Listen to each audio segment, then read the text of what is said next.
Dieu. Gloire à Dieu, frère. Quand Dieu te dit ce que tu as plus que David, tu n'arrives même pas. En tout cas, je suis plus que lui en tout. Parce que Dieu est en moi. Le Saint-Esprit est en moi. Le Consolateur est en moi. Amen. Veuillez vous asseoir.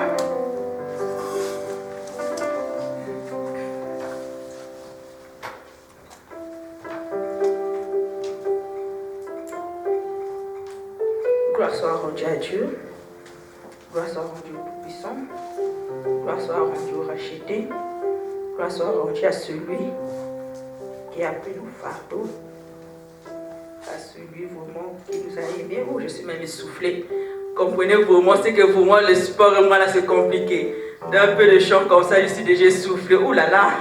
Vraiment, c'est bien. Hein? Dieu parfois nous rattrape avec le fitness parfois. Ah, c'est grave. Vraiment, je bénis l'Éternel. Je bénis l'Éternel pour cette grâce qu'il fait chaque jour, qu'il renouvelle dans nos vies, dans ta vie, dans ma vie, dans son église. Car c'est une grâce. Frère, c'est pas facile d'être là à chaque fois. Parfois, il y a des occupations. Parfois, tu sens que vraiment, il y a une lourdeur, mais Dieu te fait grâce et tu vas. C'est que parce qu'il t'aime, parce qu'il t'a choisi, parce qu'il a un plan exceptionnel pour toi. Ne prenons pas ça pour un acquis. Parce que c'est une grâce. Et je bénis Dieu aussi pour cette grâce qu'il me fait, nuit et jour, de me tenir dans sa présence, de demeurer dans sa présence. Frère, c'est pas nos propres efforts, c'est par sa grâce. Beaucoup de gens ont demeuré dans la présence et se sont déviés. Mais toutefois, nuit et jour, il me renouvelle le souffle de vie, il me renouvelle les forces.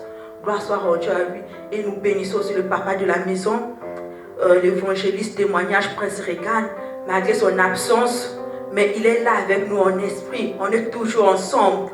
Car l'avantage, d'être père, c'est lorsque tu engendres des enfants. Nous voyons même dans nos familles africaines, quand il n'y a pas d'enfant à la maison, le couple, vous sentez qu'il y a quelque chose qui ne va pas. Mais quand les enfants sont là, tu sens qu'il y a une autre atmosphère, il y a quelque chose d'autre. C'est ça aussi. L'avantage d'engendrer des enfants. Alors nous allons bénir l'Éternel pour son serviteur. Je veux juste j'acclame pour l'Éternel, pour la grâce qu'il fait pour les serviteurs. Oh, amen, amen, amen.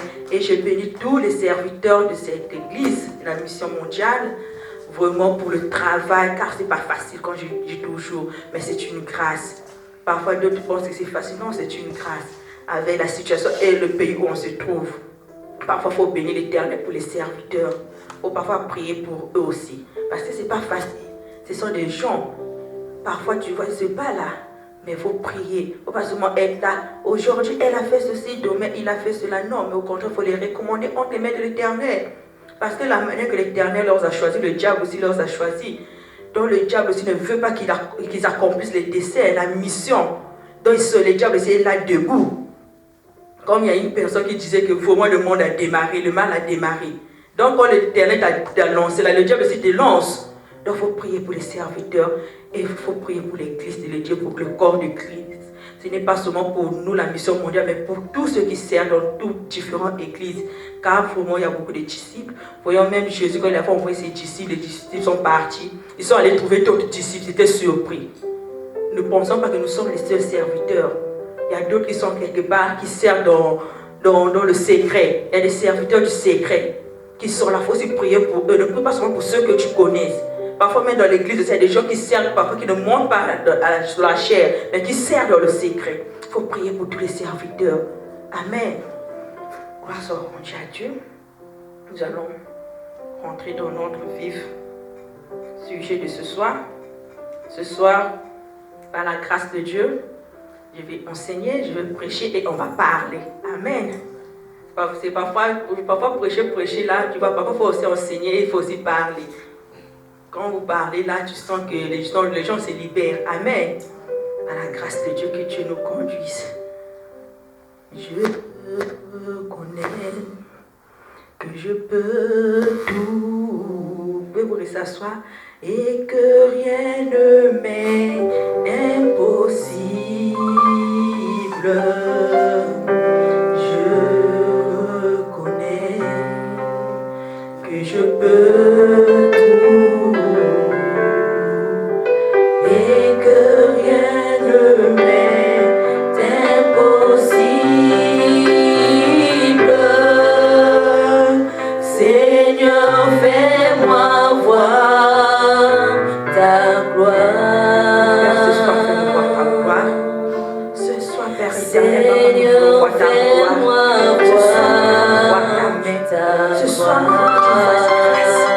soit le mouvement, Père éternel, Papa, sortir d'une autre manière.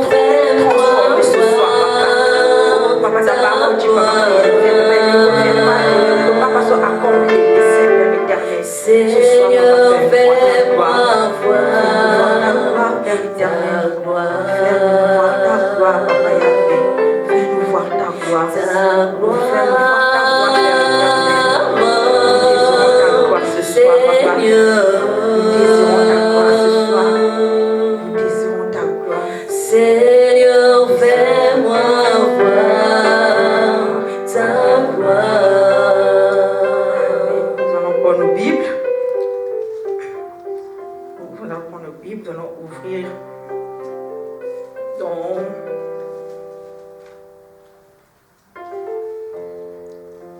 dans le livre de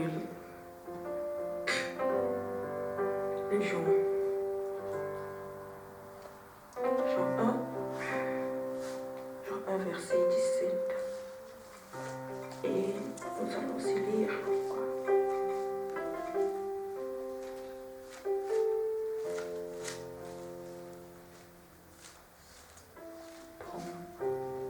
Le livre de Galates. Galates 5, 13. Amen. Je ne sais pas si le pasteur Saint-Tiche, tu as apporté la version Parole de vie. Tu peux lire les versets donnés par cette version, s'il te plaît. Non? Ok, c'est pas grave. Nous allons nous lever pour le respect de la parole du Seigneur.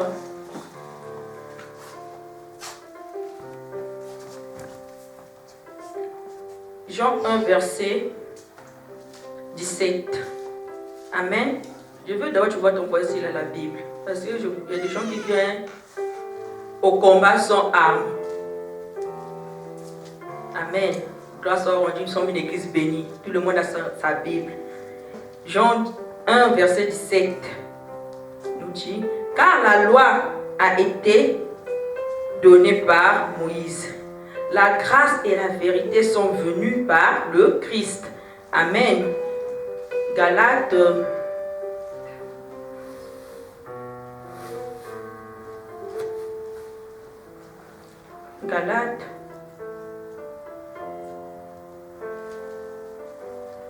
Galates 13. Si vous pouvez, Galates 5, verset 13, donnez le téléphone chez le pasteur Saint, il va nous lire ça. Le micro.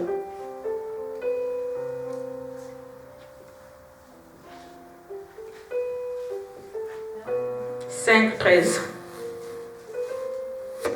Galates 5, le verset 13, nous dit, nous lisons dans le Seigneur. Amen.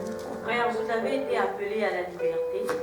Seulement ne faites pas de cette liberté un prétexte de vivre selon la chair. Mais rendez-vous par la charité serviteurs les uns des autres. Amen. Acclamons pour la parole du Seigneur.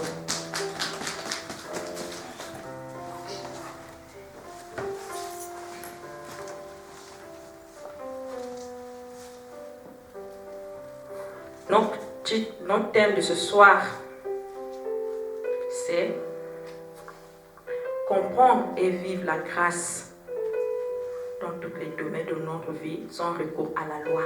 Amen. Comprendre et vivre la grâce dans tous les domaines de notre vie sans recours à la loi. Amen. C'est ça notre thème de ce soir. Quand je viens de dire, je vais enseigner, je vais parler. Le frère, bienvenue. Si tu peux me mettre la carotte de fais-moi voir, mais un peu haut, par la grâce du Seigneur. Comprendre et vivre la grâce dans tous les domaines de notre vie, sans recours à la loi.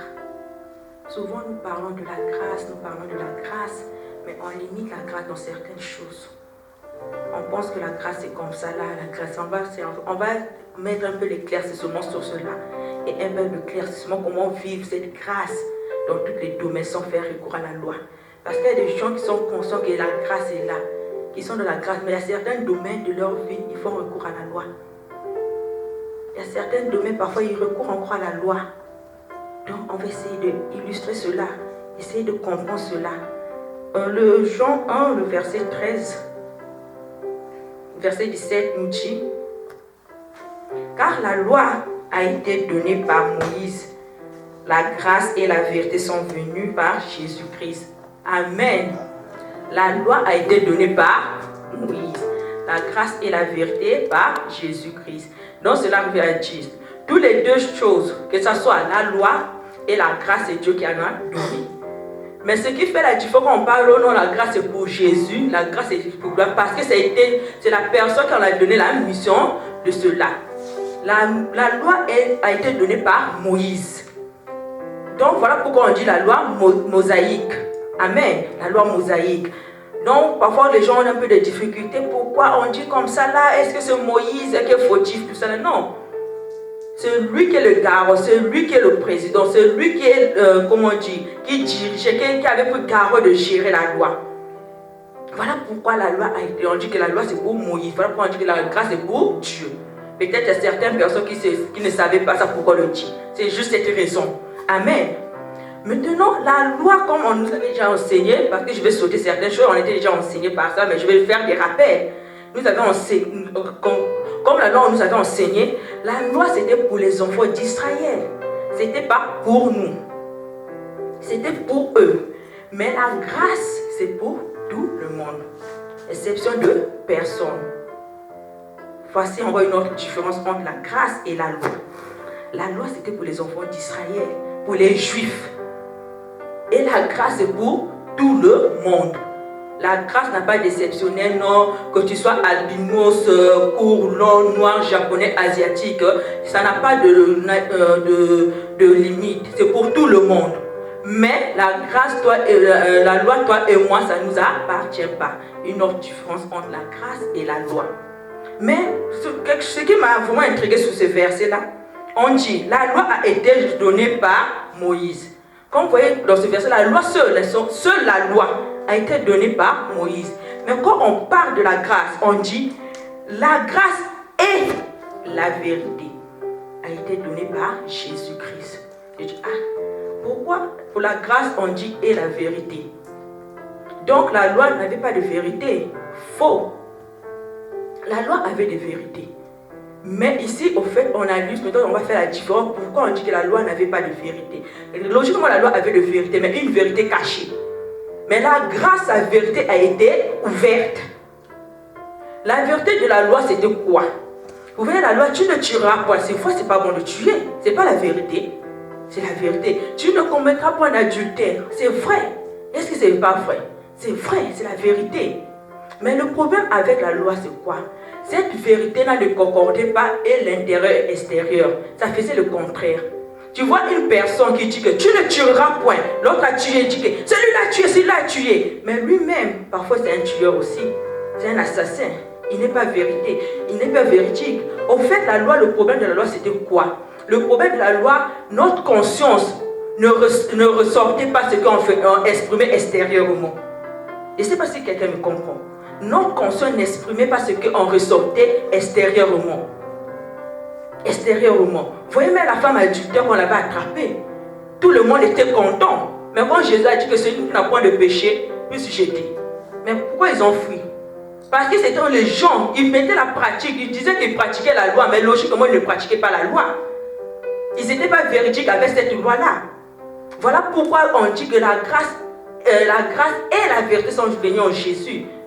Et la loi, on n'a pas mis la vérité. Pourquoi? Parce que les gens ne concordaient pas et ce qu'ils disaient pratiquer et leur conscience. Ce qu'ils disaient et leur conscience n'avait pas vraiment, c'était la lumière et le ténèbre. Il y avait des différences. Mais la vérité, la grâce et la vérité, c'est quoi? Aujourd'hui, quand une personne, tu vois, quand une personne vit dans la grâce, il ne peut pas être là à condamner l'autre. Si aujourd'hui on attrape l'autre dans l'adultère, même si elle aussi, auparavant Dieu l'a fait grâce, elle n'est plus dans ça là, elle aura quoi? Compassion. Mais c'est ça la vérité. Parce qu'elle est consciente que elle aussi, elle était là. Elle aussi, elle en a fait. Elle a mettons compassion de l'autre. Elle ne fait pas l'hypocrisie. Toi l'adultère là, toi l'adultère là. Non. La personne est consciente. C'est comme si au pays, je vis dans un quartier en Bouddha. Une fois on avait attrapé un voleur chez nous à la maison. On attrape le voleur. Mes frères devaient le taper. On dit non, ne le tapez pas. Laissez-lui partir. On l'a laissé partir. Personne dans le quartier était au courant qu'on l'avait attrapé. Hein. Il est parti, c'est resté seulement entre nous. Il a vécu sa grâce, non? Maintenant, une fois, on attrape un voleur dans le quartier. On commence à lui taper. Mon frère, quand tu savais qu'on attrape, voleur, vous connaissez le système du pays, là, les gens courent aller voir le voleur. Alors, quand on était encore petit, j'étais en 4 on court comme ça, les fois, avec mes petits frères et mes soeurs comme ça, là. On voit le même voleur qu'on a attrapé chez nous, qui dit que, oui, voleur, tapez-le, tuez-le. Mais on était dépassés. On dit, oh, toi, au lieu d'avoir compassion de l'autre, toi qu'on a attrapé récemment là, mais c'est toi encore qui est en train de dire l'autre voleur, et celui qui tapait même plus. Et celui qui tapait même plus. Vous voyez ce que fait la loi, non? Et lui partait de la loi, il dit qu'il faut taper les voleurs. Mais lui, il a vécu la grâce, il ne fait pas pratiquer cette grâce-là chez l'autre. Est-ce qu'il y a quelqu'un qui me comprend? Il ne fait pas pratiquer cette grâce sur l'autre. C'est ça la différence entre la grâce et la loi. Parce que la fois, on nous avait dit qu'on nous avait parlé de la grâce. On dit que la grâce est quelque chose immérité. Mais lui, est-ce que lui, vraiment, il méritait qu'on puisse le laisser? Un petit peu peut se le taper. Mais il a eu la grâce. Mais pour l'autre, là, non, sans pitié. Et c'est souvent ce que aussi l'Église fait. On croit vivre dans la grâce. Nous, les chrétiens, maintenant, parfois, on n'est pas dans la grâce. Voilà pourquoi j'ai dit qu'on va parler de la grâce dans tous les domaines. On croit vivre dans la grâce, mais on n'est pas dans la grâce. Toi, Dieu t'a fait grâce et t'a pris là où tu étais. Mais tu es la première encore de voir les autres comme ça. Oh Seigneur, sanctifie-moi, je l'ai touché. Qui es-tu? Qui es-tu? Parfois, nous pratiquons la loi sans se rendre compte par nos manières de faire envers les autres, par notre manière de se conduire envers les autres. Mais on est à toute fois en train de dire Moïse sorcier, Moïse sorcier. Mais toi-même, si tu es sorcier, disciple de Moïse, c'est ce que nous faisons. Non, nous devons comprendre les choses. Nous devons mettre la lumière sur cela. Ce n'est pas des choses à toute fois qu'on aille les autres. Et la grâce est quelque chose qui n'a pas commencé. Il n'a pas de début comme nous avons enseigné. Parce que quoi? Adam et Ève ont vécu la grâce. Hein? Adam et Ève ont vécu la grâce dans le jardin d'Éden. Parce que eux, la grâce est quelque chose que tu n'as pas mérité. Donc Adam et Ève sont venus trouver tout au complet. Adam et Ève ne savaient pas vraiment comment chercher l'argent. Tout était au complet. Tout était au complet. Mais le problème avec la grâce, c'est quoi? Comment nous n'arrivons pas à vivre cette grâce dans tout le domaine de nos vies? La grâce est quelque chose que Dieu a déjà fait. 99% Dieu a déjà fait.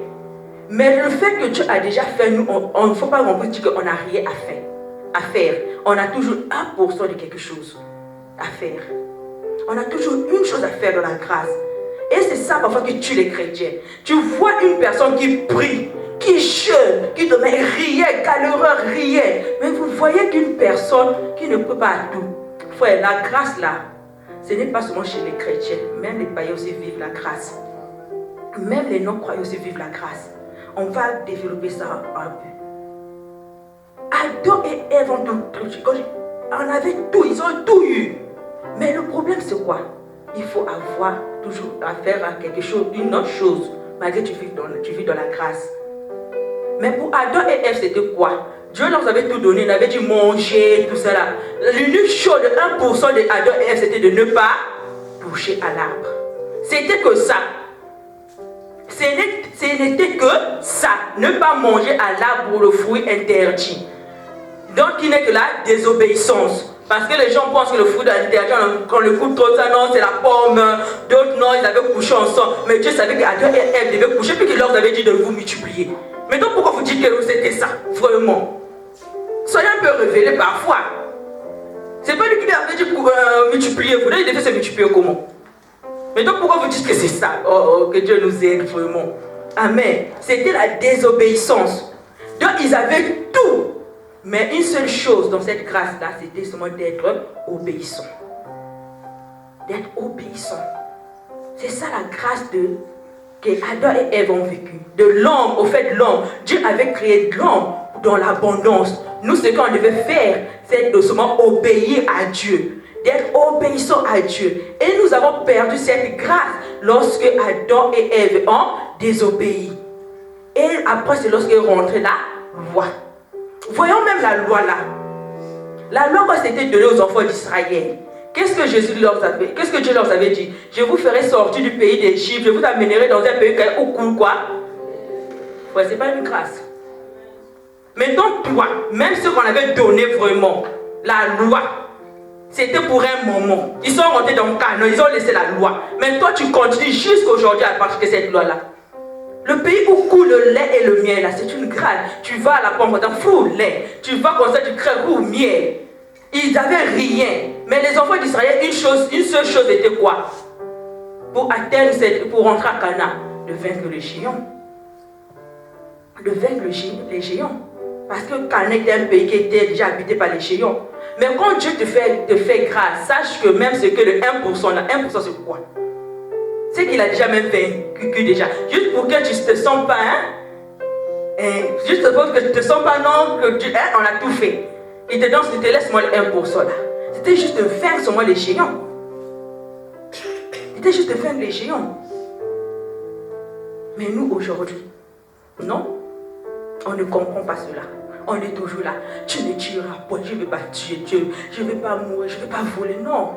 Israël, dès qu'ils étaient pour rentrer dans le canal là, l'eau aussi leur a été arrêté là-bas parce qu'ils étaient pour rentrer dans le pays où coulait le lait et le miel, dans l'abondance de la grâce. Donc frères et sœurs, toi qui es resté encore dans la loi là, je ne sais pas où tu es. Si tu es encore l'Égypte, si tu es encore dans le désert là-bas, ça te regarde. Même Israël, les gens, ceux qui avaient reçu la loi, ne sont plus là-bas. Ils ne sont plus là-bas. Maintenant, pourquoi nous mettons en tant que serviteurs, en tant qu'enfants de Dieu, comment nous devons vivre la loi dans tous les domaines de notre vie? La parole de Dieu nous dit, nous allons lire, Pasteur Saint-Dieu, tu vas m'aider un tout petit peu, dans Matthieu 11,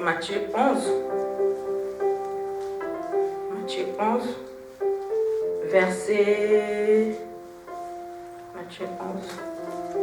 28. Venez à moi, vous tous qui êtes fatigués et chargés, je vous donnerai du repos. Prenez mon joug sur vous et recevez mes instructions, car je suis doux et humble de cœur.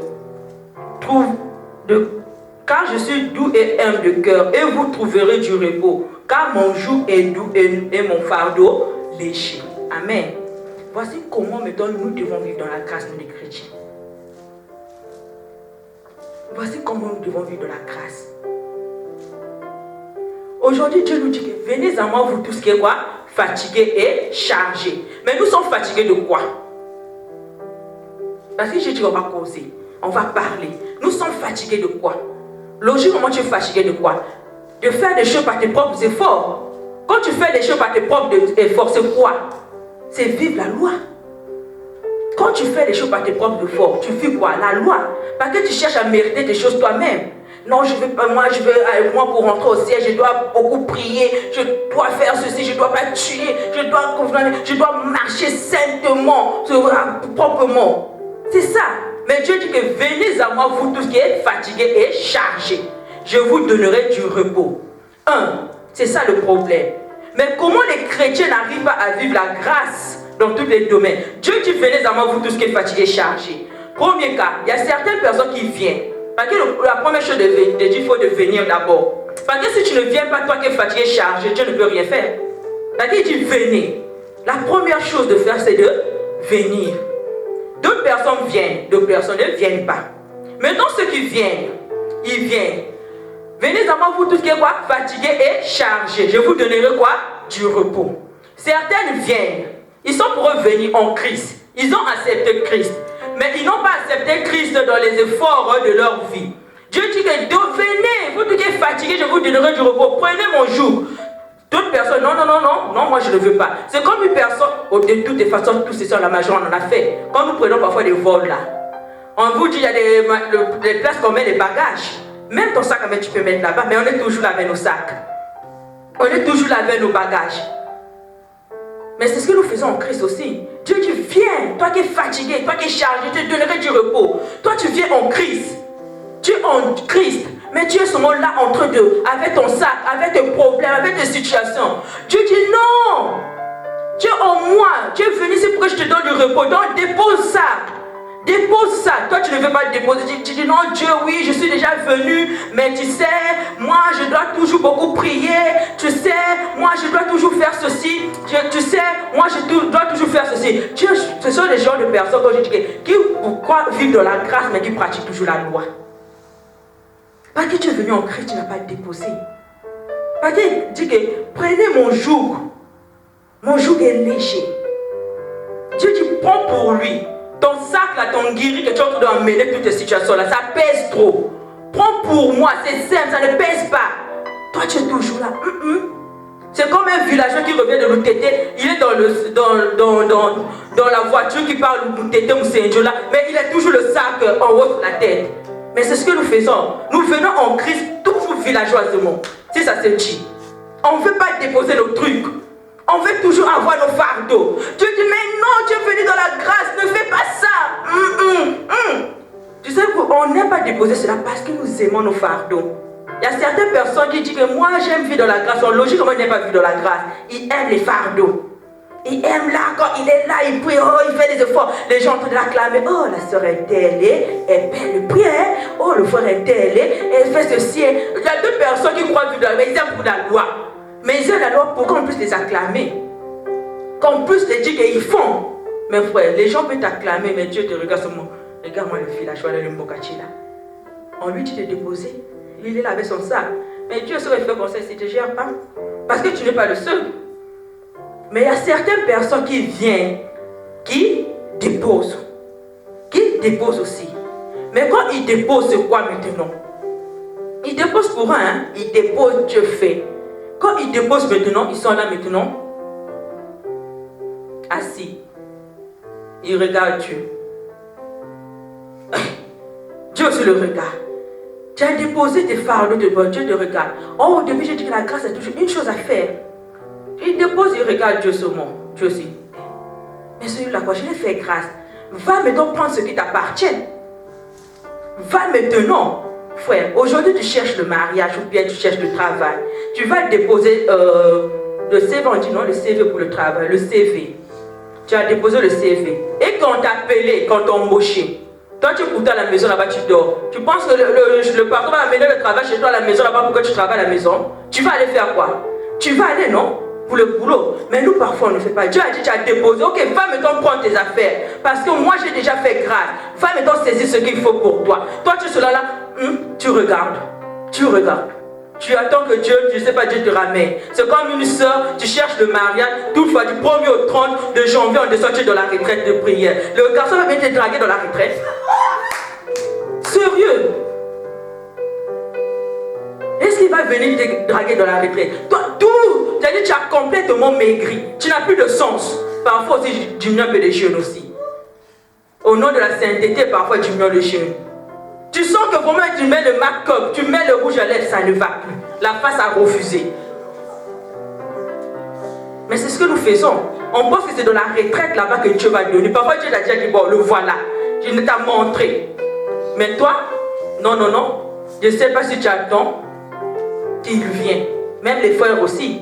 Il y a certains frères aussi comme ça là. Dieu t'a montré, c'est un tel. Mais toi, tu vas envers la soeur, tu viens au lieu de parler bien, dire que la soeur, je t'aime bien, je veux. Toi, tu es là, tu sais, le Saint-Esprit, je t'avais dit, quand il ira, le consolateur viendra. Tu penses que quand tu entends dire ça, Dieu va transformer cette parole-là en parole d'amour. Non, il veut dire que moi, je t'aime, je veux que tu sois ma femme.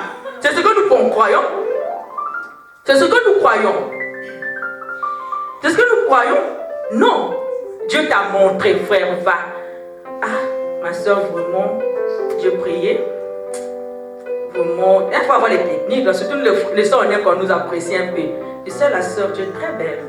Ah, merci le frère. Oh, tu es très belle habillée aujourd'hui. Ah, gloire à Dieu. Mais tu sais, je dois t'inviter à certaines. Il y a une chose vraiment qu'on doit causer que Dieu m'a montré. La soeur n'aura pas peut-être des idées. Parce que la soeur est déjà habituée avec toi, souvent je ne lui parle du Saint-Esprit. Comment il aura dit que ça sera ça? Elle vient. Tu commences à laver la prière, puis tu exposes ton problème. Mais il y a une chose que nous oublions. Nous croyons que Dieu fait grâce moi dans le positif. Ah non. Dieu ne fait fait pas grâce moi dans le positif. Même négativement, Dieu peut te faire grâce. La grâce de Dieu n'est pas seulement positivement, même négativement. Tu peux aller et puis la sœur dit non. Toi, tu vas dire que Dieu, qu'est-ce que ça veut dire? Dieu t'avait dit que tu donneras les enfants, venez à moi pour tout qu'il fallait. Mais peut-être Dieu t'a fait grâce, cette soeur-là, ce n'est pas une bonne femme. Peut-être Dieu t'a fait grâce que cet homme-là, ce n'est pas un bon homme pour toi. Nous, on attend au moment, voilà pourquoi je dis qu'on vit très mal la grâce de Dieu dans certains domaines de nos vies. Parce que la grâce, on a canalisé la grâce dans quelque chose. Quand Dieu fait grâce, je vais aller en Europe. Quand Dieu fait grâce, je vais pousser le Premier ministre. Quand Dieu fait grâce, mais Dieu fait grâce, tu peux pousser un coro, un taximan. Dieu peut faire grâce, toi, ta mission, c'est à Loutété, dans un village. Peut-être si tu viens en Europe, tu vas oublier Dieu. Tu vas perdre la foi. Nous voyons que la grâce de Dieu, c'est toujours positif. Ah non. Ah non. Ah non, non, non, non. La grâce de Dieu n'est toujours pas positive. Il dit la parole de Dieu, qu'il fait grâce à qui il veut. Mais cette grâce-là qu'il fait à qui il veut, de la manière aussi qu'il veut, il sera bon pour toi. Ce soir, il faut que tu mets ça dans ton cœur. Ce soir, il faut que tu comprends cela. Parce qu'il y a certaines personnes qui disent que moi, Dieu fait grâce Dieu fait seulement grâce à la soeur et ses maris, Dieu fait seulement grâce au petit frère qui a accouché, Dieu fait seulement grâce comme ça. Moi, il n'y a rien. Frère, il y a l'esprit de célibat aussi qui est là. Dieu peut te faire grâce pour ça aussi. Il y a l'esprit du, pas du chômage en tant que physique, de ne pas travailler dans les entreprises humaines, là, mais travailler seulement dans la maison de Dieu. Dieu fait grâce comme il veut et de la manière qu'il veut. Ne t'attends pas la grâce de Dieu de la manière que tu attends cela. C'est ça notre problème aussi. Dès le moment où on attend la grâce de Dieu de la manière que nous en attendons. Frère, si c'est comme ça que tu attends la grâce de Dieu là, tu repartiras à la loi. Tu repartiras à la loi. Tu seras dessus. Tu seras dessus. Mais la parole de Dieu nous dit encore dans le pasteur Saint-Ici, tu peux lire Romains 2.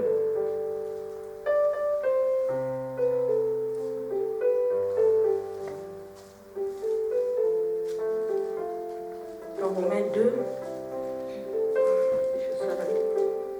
Je suis à la lune, je vais lire. Romains 10. Romains 10, c'est bon pour moi. Romains 10, verset 4. Car Christ est la fin de la loi pour la sanctification de tous ceux qui le croient. Amen. Car Christ est la fin de la loi pour la sanctification de tous ceux qui croient. Ça, c'est pour ceux qui manifestent la grâce de Dieu dans le Seigneur.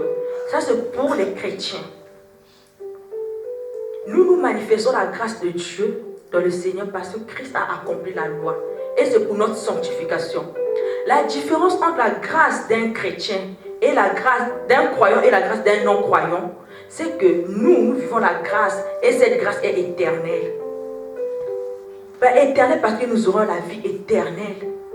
La vie de Dieu, nous irons là-bas où on connaît. Mais la grâce avec les païens, c'est quoi? Les non-croyants. La parole de Dieu dit que Dieu fait grâce à qui il veut. Parce que Dieu bénit aussi ceux qui ne prient pas. Dieu fait aussi grâce à ceux qui ne prient pas. La différence entre nous, c'est quoi? Eux, Dieu peut leur donner des maisons. Dieu peut tout leur donner. Mais leur finalité, quand ils mourront, ils iront où? C'est ça le problème. Je veux interpeller une personne qui ne croit pas, qui ne prie pas, qui dit que les mêmes choses que Dieu fait pour toi, j'en ai aussi. Tu roules carrosse, je roule carrosse. Tu as des villages et des villas. À quoi sert bon de prier? À quoi sert bon de croire ce Dieu-là? Sache une chose, il y a deux choses. Il y a l'enfer, il y a le paradis. La différence, nous serons dans la gloire de l'Éternel là-bas. Et pour toi, tu mourras là-bas. Il est mieux de continuer de vivre la grâce de l'Éternel dans l'éternité. Il est mieux de continuer de vivre la grâce de l'Éternel dans l'éternité. Ne cherchez pas cette grâce moi ici là. Ça ne sert à rien. Aujourd'hui que Dieu me bénisse ou pas, ça ne sert à rien. Aujourd'hui que Dieu fasse ou quoi, ça ne sert à rien. Certes que c'est important, parce qu'il faut que je puisse travailler, il faut que je puisse avoir l'argent pour que le ministère puisse aller. Mais cela n'est pas primordial. Et c'est ce que les gens oublient. Toi, mon frère, toi, ma soeur, tu as peut-être un ami qui te dit ce genre de choses. Essayons de leur éclaircir que c'est bien beau, mais après, où iront? Où ils iront? Parce que quand ils disent comme ça, nous avons la bouche bée. Nous avons la bouche bée parce que nous ne connaissons pas. Parce que nous ne savons pas quoi leur dire. Mais ce soir, tu sais, dis-les que vos maisons, que vos voitures, oui, c'est important. Mais la vie éternelle, ou au paradis, est plus excellent, est plus meilleur, est plus excellent. Frère, imagine si là, Dieu t'a fait grâce, tu es en Christ. Tu veux encore, tu es en Christ, mais tu es riche éternellement. Mais tu es riche sur terre, tu deviens là-bas, tu es pauvre éternellement. À quoi sert ton bon? Regardons Lazare et l'homme riche. Lazare et l'homme riche. Lazare avait quoi? Les deux sont morts. Après, Lazare est là-bas dans le bonheur. L'homme riche n'arrivait même une goutte là, il voulait. Mais vous croyez que sur terre, ici là, Dieu l'avait béni, non? Il lui manquait de l'eau. Il ne vivait pas dans la grâce. Il lui manquait quelque chose. Mais là-bas, il lui manquait même une goutte d'eau. Même une goutte d'eau. Il a même dit que Dieu envoie qu'on puisse aller prêcher à ses frères. Mais Dieu avait dit, vous avez des prophètes là-bas. Actuellement, tu écoutes cela. C'est tout ce qui annonce la parole de Dieu qu'on appelle les prophètes. Là, tu es en train d'écouter. Où tu te trouves? Parce que même nous, les chrétiens, parfois nous croyons que nous sommes en Christ. Où tu te trouves? Où tu te trouves? Où est ta position? C'est bien beau. Parce que les gens aiment. Oh, tu es béni. Alléluia. Tu as des maisons. Amen. Alléluia. Vous aimez ça. Mais quand on dit des choses qui sont sérieuses, parfois nous oublions cela. Tellement dans les églises, on prêche la grâce d'une manière trop, quand je dis toujours positive. Les gens pensent que donc c'est toujours Amen, Amen, Amen. Tu peux vivre la grâce sur terre et aller en enfer. Donc cela revient à dire, c'est quand c'est seulement tu as vécu la loi. C'est quand tu as seulement vécu la loi. Tu n'as rien fait. Mes soeurs, ne tombons pas sur ces pièges. Ne tombons pas sur ça là. Ce soir, tu vas aller voir quelqu'un que tu sens que vraiment Dieu l'a béni, mais n'a pas encore mis sa vie en ordre, n'a pas encore accepté Jésus. Parle-lui, oui Seigneur, Dieu t'a fait grâce. Mais regarde ce Dieu-là qui t'a fait grâce. Pourquoi pas tu puisses le servir? Pourquoi pas tu puisses te donner ta vie en lui? Pourquoi pas que tu viennes en lui, tu puisses le servir? Mais parfois nous les laissons, frère. Parfois nous aussi nous contribuons vraiment au nombre de gens qui partent en enfer. Tu connais la vérité. Parce que la personne te donne 10 000, 15 000, tu fermes les yeux. Tu ne lui dis pas la vérité. Parce que tu sais que même si c'est papa, tu sais que si je lui dis comme ça, il ne va plus me payer le corps. Dieu pourvoira. Quel sera ton bonheur si ce n'est pas que tes parents rentrent au ciel? Seras-tu à l'aise quand ils vont en enfer? Pour les 2 millions, 4 millions, 2 millions que tu payes à Djerjavine, tu préfères que tes parents partent en enfer? Mais nombreux d'entre nous, parfois, nous avons des parents qui en appliquent, qui ont la capacité de nous payer les études, mais qui n'ont pas la vie en règle avec Dieu. Dieu leur bénit, Dieu leur fait grâce. Mais parfois, cette grâce, il est fait seulement parce que toi, tu es en lui. As-tu déjà parlé avec une personne, telle personne? Tout le monde dans nos familles, on a presque ce genre de personnes. La majorité parmi nous, on a ce genre de personnes dans nos familles. Mais nous fermons les yeux. On dit que si on lui dit comme ça, il ne va plus commencer à se gérer la famille. Il ne va plus commencer. Non. Non. Non. Disons-leur la vérité. Ça, c'est un domaine de la vie que nous ne comprenons pas. Nous ne savons pas vivre de la grâce. Quand Dieu te fait grâce, un domaine de ta vie aussi, tu dois faire aussi grâce à l'autre pour faire connaître la vérité. Faire connaître l'autre la vérité, c'est une grâce. C'était une parenthèse. Que Dieu nous fasse vraiment grâce. Que Dieu nous fasse vraiment grâce. Nous allons lire encore un passage dans Romains 6. Romains 6, verset...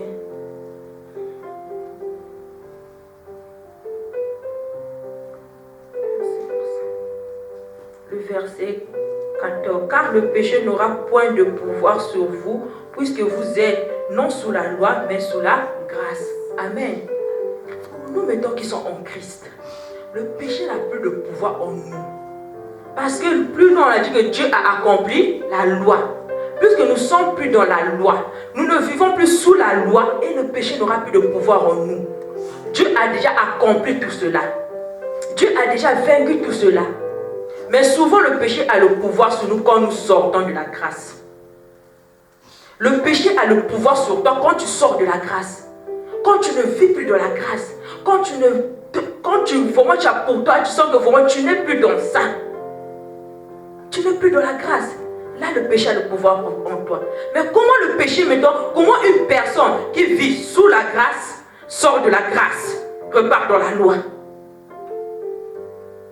Comment? Il y a une chose, l'entourage. Vous savez, nous, l'entourage, parce que j'ai dit que je vais enseigner, je vais prêcher.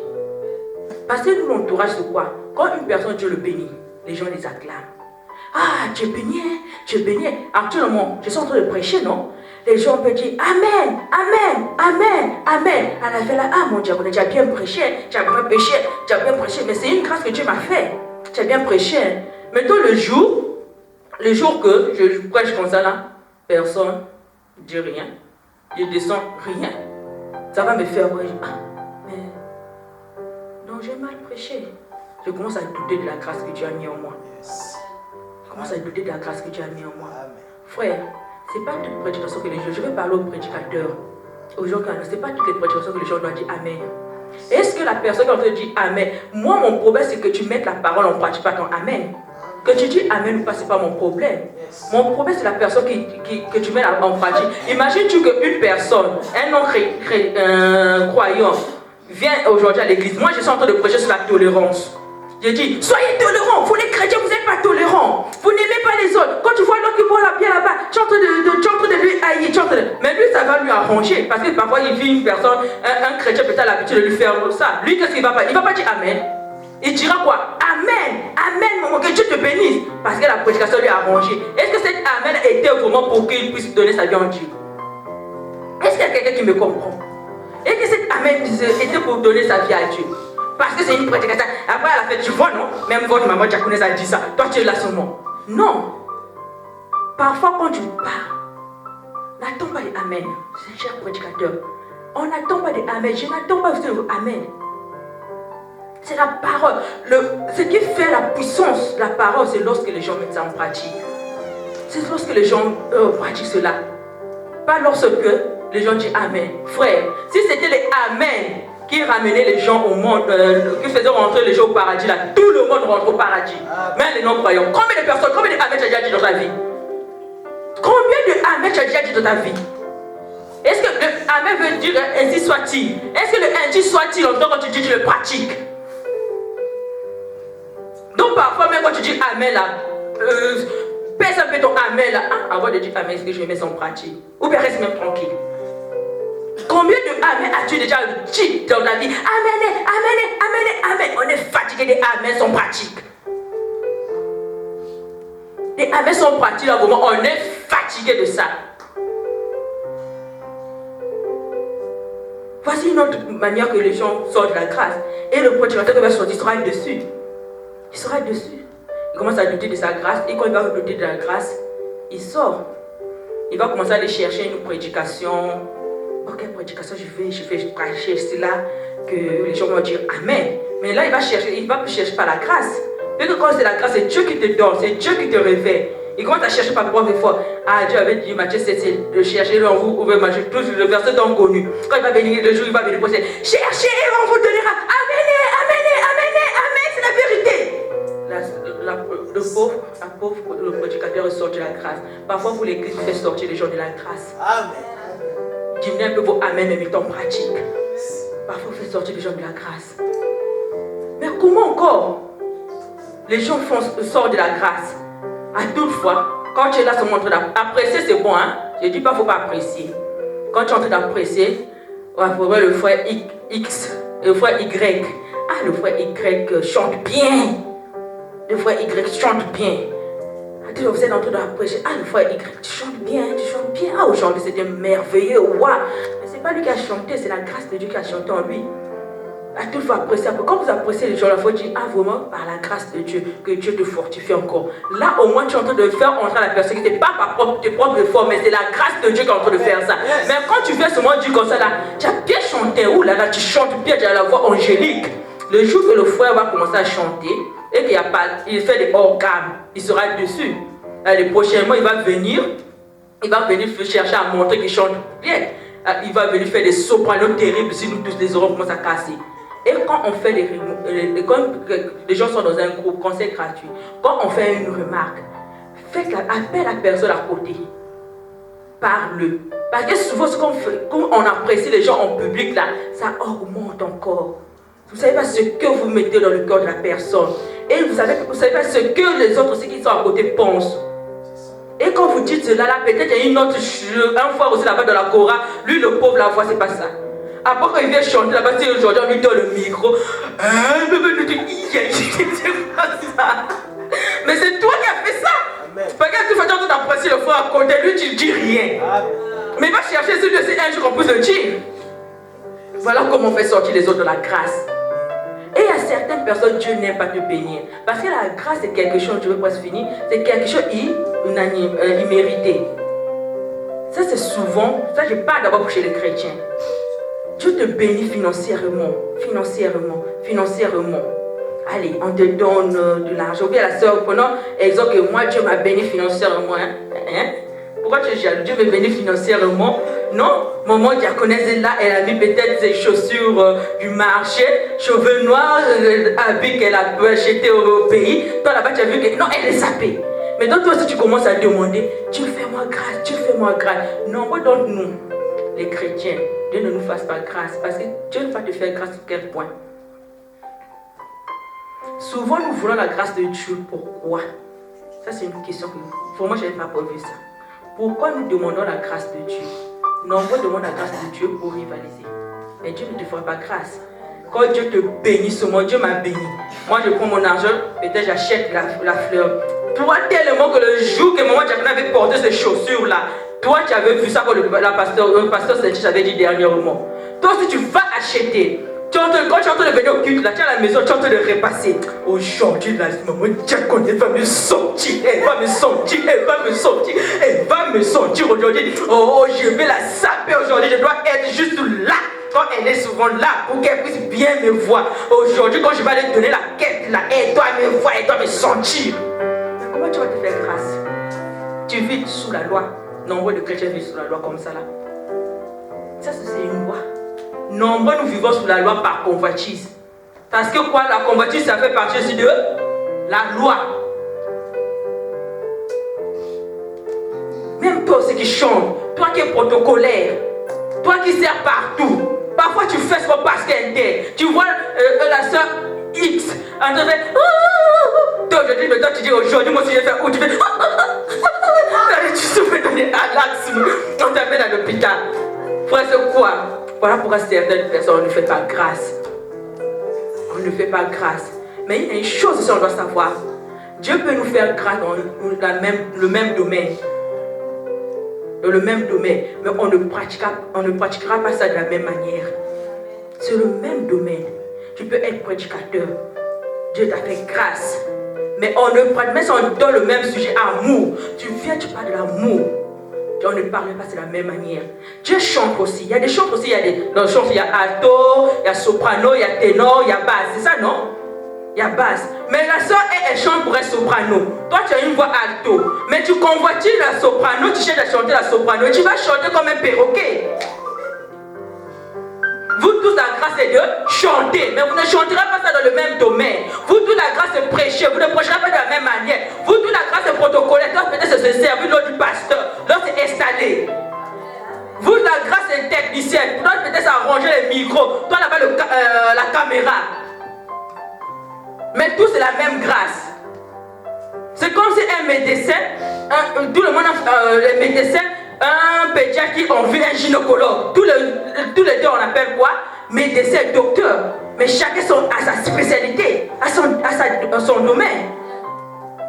Tu envies l'autre pourquoi? Voici comment on sort parfois dans la grâce. Tu vois une soeur, un frère, une soeur que Dieu utilisait, faisait grâce. À un moment, il y a plein. Vous-même, vous sentez qu'il n'y a plus rien. Il n'y a plus rien. Vous sentez, sachez qu'elle commence à sortir. Dans ce cas, il faut prier. Elle commence à sortir, il faut prier. Il faut prier. Il faut prier. Dieu fait grâce dans plusieurs domaines. Mais dans le domaine des enfants. Oh, Dieu donne les enfants. L'autre, on a donné 10 enfants, toi, tu as donné un enfant. Tu commences à envier une personne qui a 10 enfants. Mais qui t'a dit que les 10 enfants là sont bons? Peut-être les 10 enfants là, il y a voleurs, violeurs, chanvreurs, tout ça là, coromate, tout ça. Mais toi, un seul enfant là, peut-être c'est lui le futur président. Toi, tu envies, c'est pour l'ordre. La grâce n'en vit pas parce que tu n'as pas mérité cela. La grâce n'en vit pas. Arrêtons. Arrêtons. Vivons la grâce, ne faisons pas recours à la loi. À toute fois que tu envies l'autre, tu fais recours à la loi. À toute fois que tu envies l'autre, tu fais recours à la loi. À toute fois que tu envies l'autre, tu fais recours à la loi. Arrêtons cela. Arrêtons cela. Peut-être parce que le temps nous est imparti.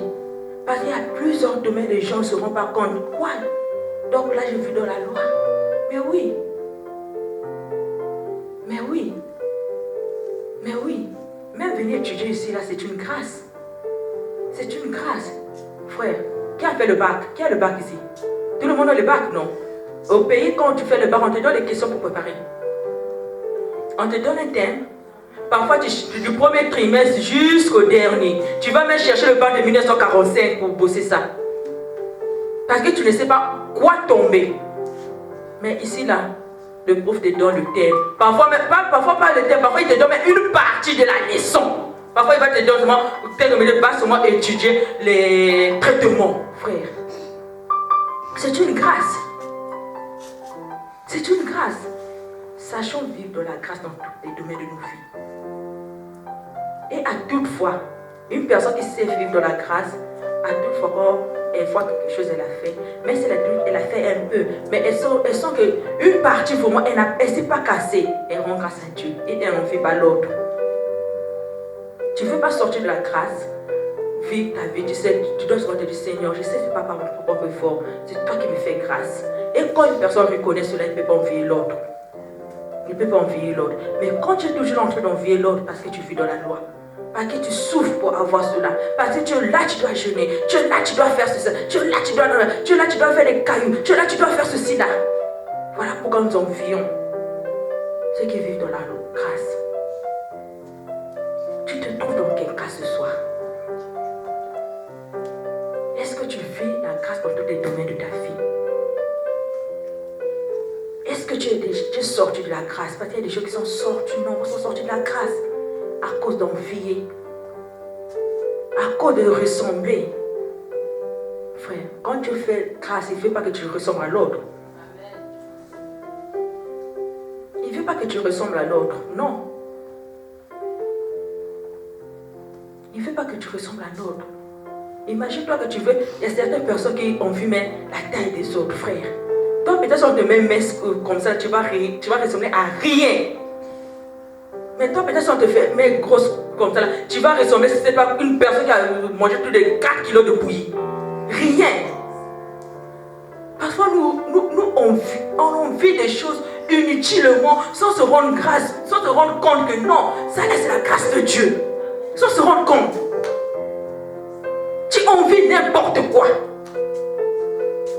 Parfois quand tu vois la personne, tu es même conscient, celui-là vraiment c'est pas lui. Ça là faut que ce soit Dieu. Mais toi tu es seulement là. Moi si je dois être, mais va auprès de ton Père. Dis Seigneur, fais-moi voir. Fais-moi grâce. Tu fais grâce à une personne à la manière qu'il veut. Pas à la manière que tu veux. Arrêtons ça. Et ce sont des choses qui tuent parfois l'église. C'est ça qui tue l'église, c'est ça qui tue l'église. L'église ne évolue pas, l'église n'avance pas. Parce qu'on envie trop les grâces des autres. Il y a seulement toi qui veux être protocolaire, c'est seulement toi qui veux être chiant, c'est seulement toi qui veux être chargé de discipline, c'est seulement toi qui veux être balayeur de ça, c'est seulement toi qui veux être. Seulement toi, seulement toi, seulement toi. Seulement toi. Et quand quand tu es là, tu ne fais aussi pas bien et tu es la première à se plaindre. Oh, moi je travaille tôt, moi je travaille trop, je travaille trop, je travaille trop. Mais quand tu envies, on te met là-bas, arrête de te plaindre. Arrêtez de vous plaindre. Vous enviez, on vous met les grâces des autres, on vous met là, vous vous plaignez. C'est quoi?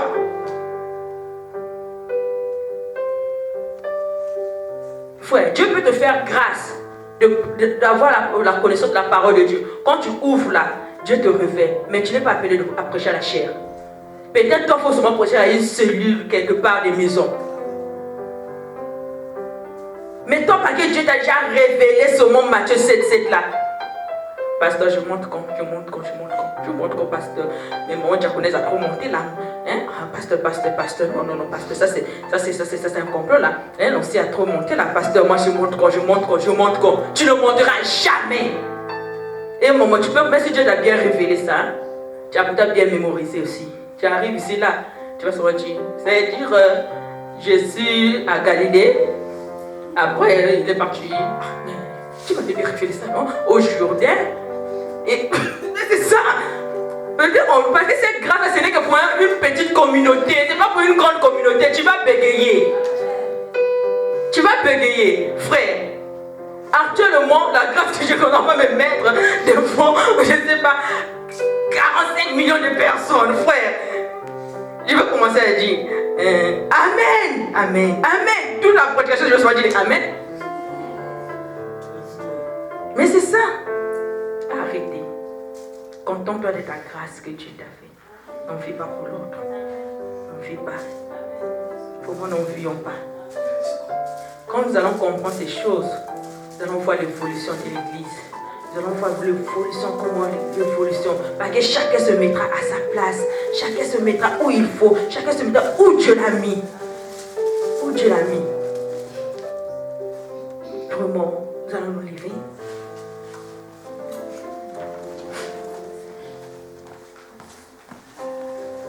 Ce soir, Dieu nous a enseigné. Il y a certaines personnes qui disent que ce sont des choses qu'on connaît déjà, que j'ai déjà écoutées. Frère, la parole de Dieu ne vieillit jamais.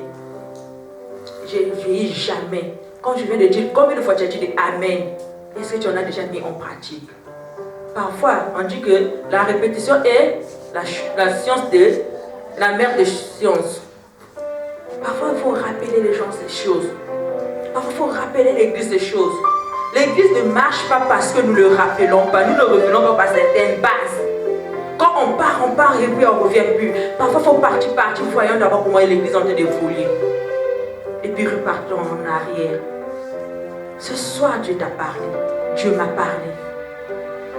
Où tu te retrouves? Frère, si Dieu t'avait fait grâce d'être prophétesse, tu vas prophétiser. Mais si Dieu t'avait pas fait grâce d'être prophète, tu diras. Au fait, tu diras ce mot de n'importe quoi. Parce que tu as écouté que la soeur a rêvé, tu viens à l'église, après tu crois que oh la soeur, Dieu a dit que tu as rêvé. Chaque que le blasphème avec le Saint-Esprit, on le punit.